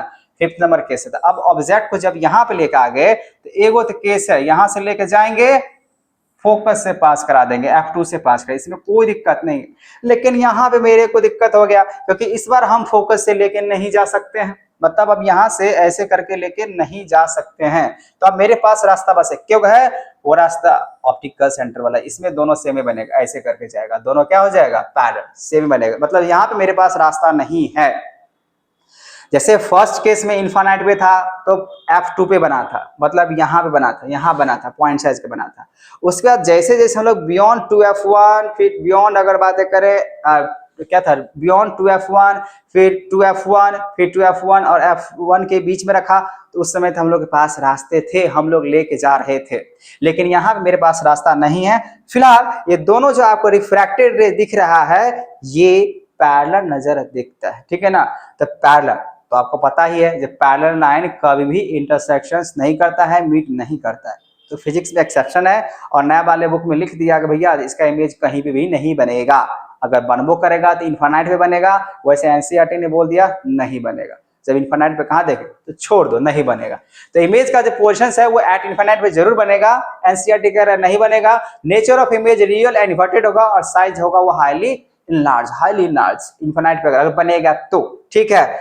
फिलहाल यहाँ पे ये समझ में आया। और मोस्ट यहाँ पे आपका छठा नंबर जो केस है बहुत ज्यादा इंपॉर्टेंट है, ध्यान सुन लें। When object is between F1 and optical center, तो थोड़ा सा ध्यान से, क्या बहुत ही अच्छे ध्यान सुन ले बच्चा, क्योंकि यहाँ से क्वेश्चंस आते हैं, क्योंकि यहीं पे वो केस है जो उल्टा हो जाता है। अभी तक क्या था, अभी तक आपका जो भी इमेज बन रहा था नेचर ऑफ इमेज वो रियल एंड इन्वर्टेड था। और छठा नंबर केस जो कि यहाँ पे अगर हम लोग ऑब्जेक्ट को जैसे ही प्लेस कर देते हैं, ये तब पहले इस तरीके से देख लो, ये F1 है, ये आपका इधर F2 मानते हैं, यहाँ पे हो जाएगा 2F2, यहाँ पे हो जाएगा F1, इधर हो जाएगा क्या हो जाएगा 2F1, है ना। आप बोले और ये है ऑप्टिकल सेंटर, है ना। तो आपको ऑप्टिकल सेंटर और F1 के बीच में यहाँ पे ऑब्जेक्ट रखने के लिए बोला जा रहा है, तो रखो। तो आपने जैसे ही ऑब्जेक्ट को F1 और ऑप्टिकल सेंटर के बीच में रखते हो, तो पहली बात ये A और ये B और ऐसे करके गया, ठीक है। जाने के बाद आपको तो पता है इसको आप पास करा सकते हैं यहाँ पे, ठीक है, जा सकता है, कोई दिक्कत नहीं। और दूसरा केस भी है जो कि ऐसे करके आप लेके जा सकते हो। लेकिन आपका यहाँ जो दिख रहा है ये पूरे तरीके से पैरेलल नहीं है, यहाँ पे इंस्कुलेशन हो रहा है, ठीक है ना, लेस देन 180 डिग्री के हिसाब से, क्योंकि पैरेलल तभी होगा ना जब वहां पे 180 डिग्री के हिसाब से काम करेगा, है कि नहीं है। तो यहाँ पे हम लोग क्या करने वाले हैं, इसको हम लोग करने वाले हैं एपियर टू मीट, मतलब डॉट डॉट से यहाँ पे लेके चलेंगे, ठीक है ना। तो डॉट डॉट से लेके अगर चलते हैं तो कुछ इस तरीके से बनेगा, ठीक है। तो ऐसे करके जहां तक जाए लेके चले जाओ, चलो कोई बात नहीं, ऐसे करके गया, इंटरसेक्शन हो गया ना, तो इसको बोलते हैं एपियर टू मीट। तो अगर ये ऑब्जेक्ट ए से और ये बी है, ये बनेगा ए डैश और ये बनेगा बी डैश बनेगा। आपको क्या नजर आ रहा है, यहाँ पर नजर ये आ रहा है भैया, इसका जो इमेज का जो फॉर्मेशन है वो बना बिहाइंड द या सेम साइड ऑफ ऑब्जेक्ट भी कह सकते हैं, image position on the same side of the lens object, मतलब लेंस का जिधर हमने ऑब्जेक्ट को रखा हुआ है उधर ही आपका बना हुआ है इमेज का पोजीशन बना हुआ है।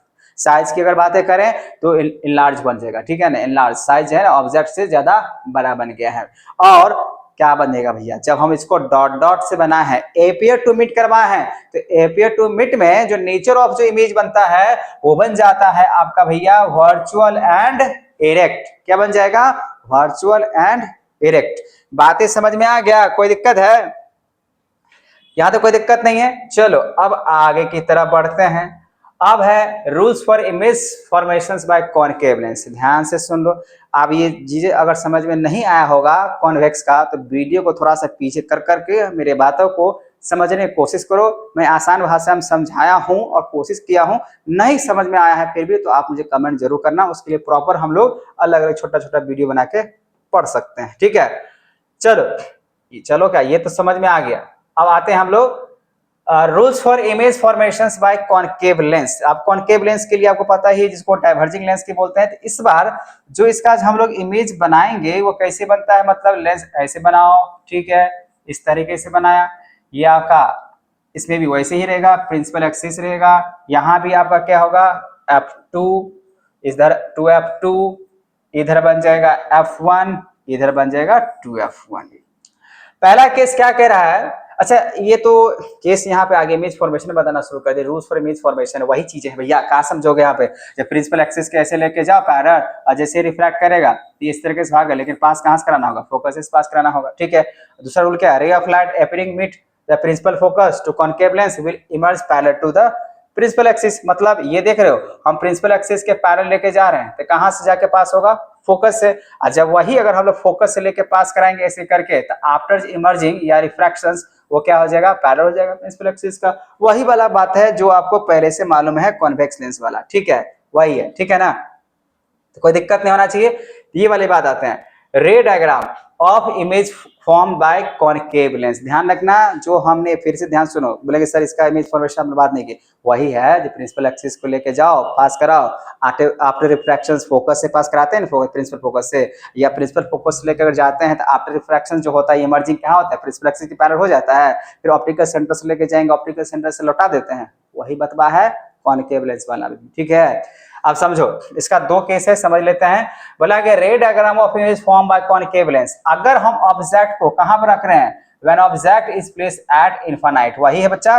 तो जैसे मान लो यहाँ पे तुमने बना दिया कॉनकेव लेंस, ये रहा आपका प्रिंसिपल एक्सिस, ये रहा आपका f2, ये रहा आपका 2f2 कैसे लिखा गया, फिर यहाँ पर आ जाएगा f1, ये हो जाएगा 2f1। अगर इनफिनाइट पे है तो यहाँ पे इस तरह करके लिख बनाओ, ये ऑप्टिकल सेंटर है, ऐसे करके लेके जाएगा और ऐसे करके डाइवर्ज कर जाएगा, जैसे देख रहे हो।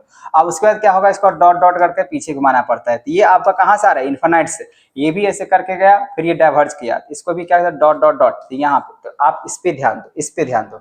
जैसे आप प्रिंसिपल एक्सिस के पार लेके गया तो ये ऐसे करके डाइवर्ज कर गया, फिर इसको डॉट डॉट डॉट डॉट करके यहाँ पे f1 पे लेके आएंगे, फिर यहाँ पे ऐसे, ये इनफिनाइट से जा रहा है, ये भी आपका इनफिनाइट से जा रहा है, फिर ऐसे करके आपने लेके गया प्रिंसिपल इंसिडेंट रे को पैरेलल, ठीक है ना, प्रिंसिपल एक्सिस के पैरेलल आप इंसिडेंट रे के पास करा रहे हो रे ऑफ लाइट को, ऐसे कर गया, फिर ये क्या कर गया, डाइवर्ज कर गया, ठीक है ना। अब जैसे ही डाइवर्ज किया तो यहाँ पे क्या होगा, ऐसे ऐसे एपियर टू मीट करा देंगे, देख रहे हो कहाँ बन रहा है, f1 बन रहा है, ठीक है। तो क्या बना, इमेज का पोजीशन एट f1 पे ही होगा, और ये एपियर टू मीट है, तो जहां पे भी अगर एपियर टू मीट अगर होता है बच्चा, वहां पे वर्चुअल एंड इरेक्ट इमेज बनाता है, वर्चुअल एंड इरेक्ट इमेज। कोई दिक्कत है?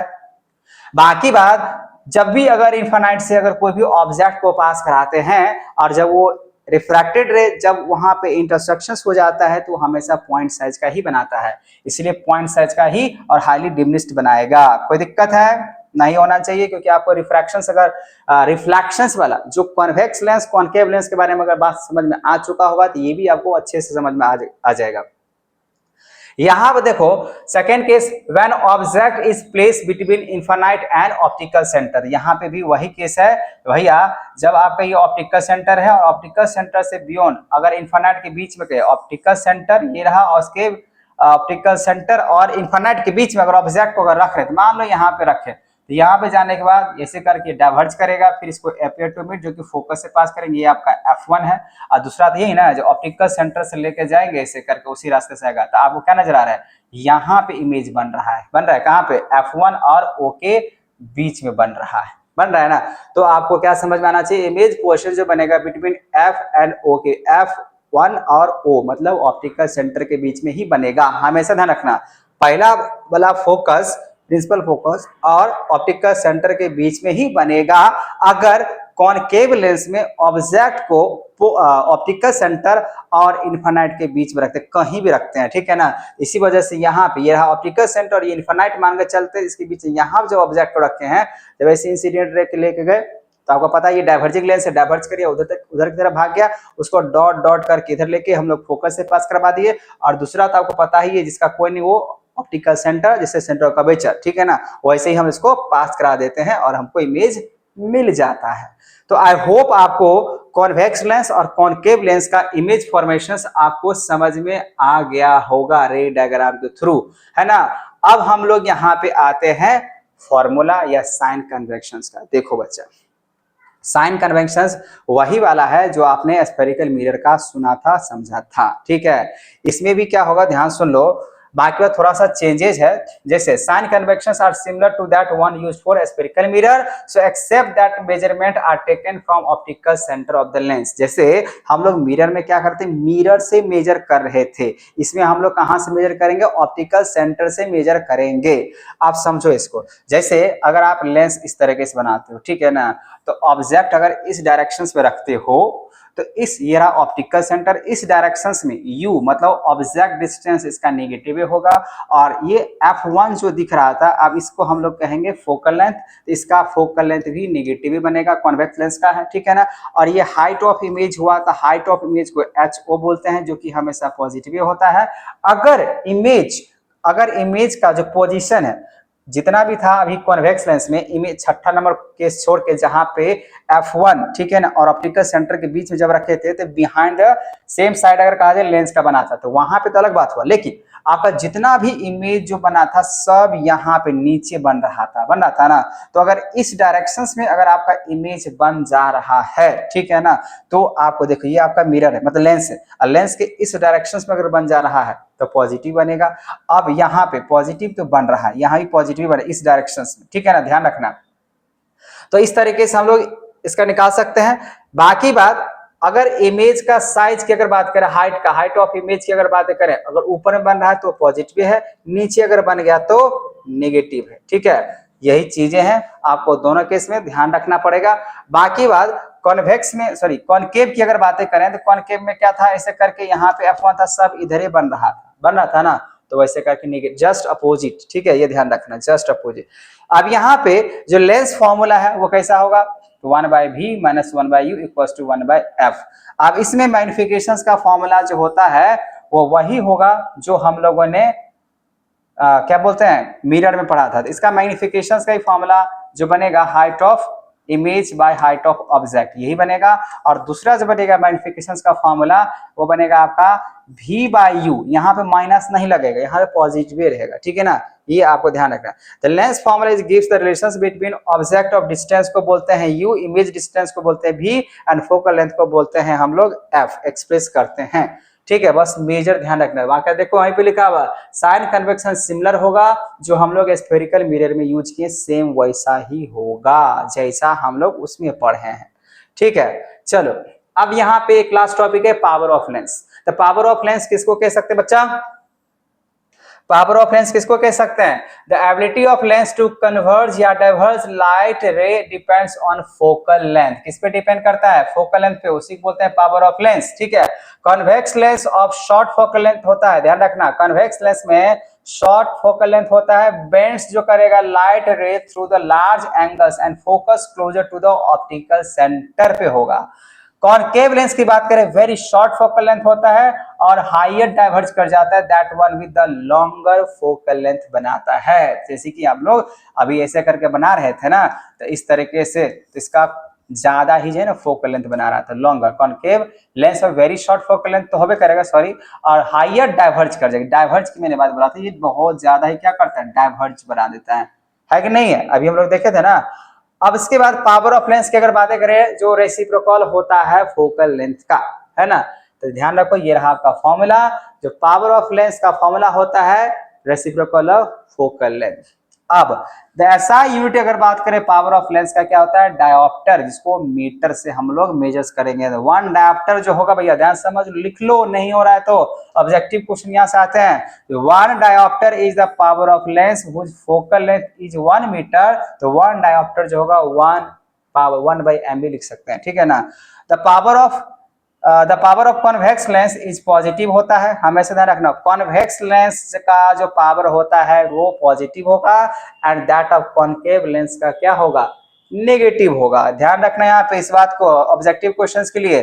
पावर ऑफ जो होगा कॉन्वेक्स लेंस का वो पॉजिटिव होता है और कॉनकेव लेंस का जो होगा वो नेगेटिव होगा। ठीक है, जो ऑप्टिशियंस होता है, जो आंख इलाज करने वाले होते हैं, जो प्रिस्क्राइब करेक्टिव लेंस इंडिकेट, तो आंख का इलाज जब होता है, जिसका आंख अगर खराब होता है तो ध्यान देना ये फोकल लेंथ को सही किया जाता है, ना कि आंख का सही इलाज होता है। आंख जब किसी को नजर, अगर हम लोग पढ़ेंगे आगे चल के humans I in the colourful world में, जिसमें हम लोग देखेंगे जिसको मायोपिया हो जाता है, प्रेसबायोपिया हो जाता है, हाइपरमेट्रोपिया हो जाता है, तो भैया उसको जो है ना सिर्फ पावर ऑफ लेंस मतलब फोकल लेंथ को सही किया जाता है, ना कि आंख में सर्जरी या उसका जो है ना कोई सा चीजें। ठीक है, हाँ ड्रॉप दे दिया जाएगा, वो अलग बात है। ठीक है बच्चे, यहाँ तक बात समझ में आ गया? क्या रखना है ध्यान? The power of concave lens positive and the concave lens is negative. Optician जो है वो प्रिस्क्राइब करेगा lens indicating power, it is more convenient to the power of instead of focal length. Focal length को ही सही करने होते हैं। ठीक है, so a lens is power of, मान के चलो +2 अगर डायोप्टर के लगा दिया है फोकल लेंथ, तो अब क्या बनेगा? 0.5 मीटर का बन जाएगा, उसको डिवाइड करना पड़ेगा। तो लेंस कैसा होगा? पॉजिटिव में है तो कन्वेक्स है, अगर पॉजिटिव में है, ठीक है ना, तो कन्वेक्स है। पावर ऑफ लेंस अगर पॉजिटिव में है तो कन्वेक्स है, पावर ऑफ लेंस अगर नेगेटिव में है तो कॉनकेव है। याद रहेगा ना। फिर बोला गया पे इन मेनी ऑप्टिशियन इंस्ट्रूमेंट, बोला गया several lens are combined to increase magnifications. बहुत सारे लेंस को अगर जोड़ दिया जाता है, इसके पावर ऑफ जो मैग्निफिकेशंस वो क्या हो जाता है? इंक्रीज हो जाता है, और उसका इमेज पूरे तरीके से शार्प नजर आता है, नीट एंड क्लीन नजर आता है। ठीक है ना, जिसको हम लोग यहाँ पे पावर ऑफ लेंस ही कह सकते हैं। Lens place in the contact algebraically sum of the individual powers, मतलब P1, P2, P3 ऐसे करके 100 तक हम सारे पावर लेंस को अगर जोड़ देते हैं तो एक शार्प इमेज निकल के आता है, क्लियर कट, नीट क्लीन, साफ सुथरा। ठीक है ना, ये ध्यान रखना।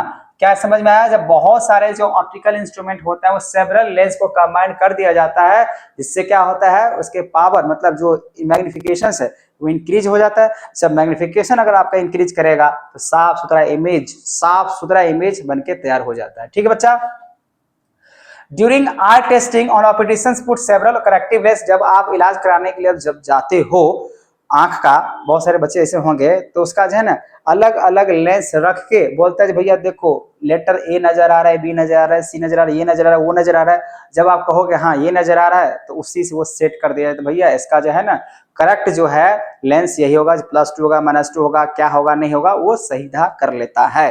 अगर प्लस में है तो कॉन्वेक्स लग गया, और नेगेटिव में है तो कॉनकेव लग गया लेंस। ठीक है, a simple additive property of powers of lens can be used and lens system to minimize certain defective image produced by single lens. Such a lens system is commonly used in design for lens for camera, microscope and telescope. इसी तरीके से power of lens जो हम लोग बातें कर रहे हैं, चाहे हम लोग कैमरा की बातें करें, टेलीस्कोप की बातें करें, ठीक है ना, इस सब जगह पे कुछ इसी तरीके से ये कैमरा को, सिस्टम को 1 by 1 पावर ऑफ लेंस को ऐड करके बनाए जाते हैं। ठीक है बच्चा, तो आई होप आपको ये पार्ट 2 लाइट का जो भी टॉपिक था पावर ऑफ लेंस से या रिफ्रैक्टिव इंडेक्स से या रिफ्रैक्शन से, लॉ ऑफ रिफ्रैक्शन से, ठीक है ना, आपको बात समझ में आ चुका होगा।